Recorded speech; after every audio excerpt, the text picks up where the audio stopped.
Good morning. My name is David Manzik. I'm an associate professor and dean in the Faculty of Education at the University of Manitoba. And I'm going to take the next few minutes just to talk a bit about some of my recent scholarly work with my co-author, Shelley Hasanoff.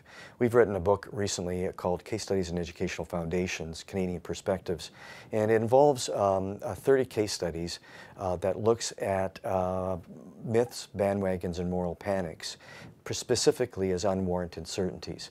So we look at unwarranted certainties as examples of the kinds of things that we're certain about in teaching and learning and educational settings without any real justifiable evidence. And in particular, what I find most interesting is the chapter on moral panics, which are these exaggerated fears about what is going on in society, exaggerated fears about the damage to the social fabric of society. And when moral panics arise, they often arise very, very quickly. They're inflamed by media coverage, very intense at times. And often what we find about moral panics is that they subside as quickly as they arise. And this is due in part by the fact that the media does take hold of some of these. They inflame some of these situations, sometimes to their own advantage, and then often the result is changes in policies and regulations. There's a number of recent and common moral panics.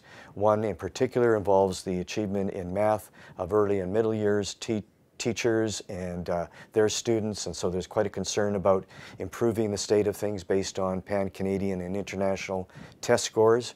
Another moral panic involves technology and involves the use of cell phones, social media, violent video games.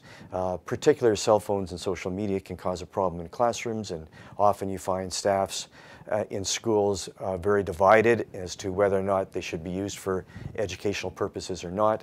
Another common moral panic involves the professional conduct of teachers. So in the book we highlight a number of cases that involve some indiscretions by teachers, some unprofessional conduct, and the way in which those kinds of situations have been taken hold of and inflamed by the media, and the resulting effects on schools and school systems. If you'd like to know more about myths, bandwagons, and moral panics, in particular moral panics, I'd encourage you to go to our book and see if you can learn a bit more from there. Thank you very much.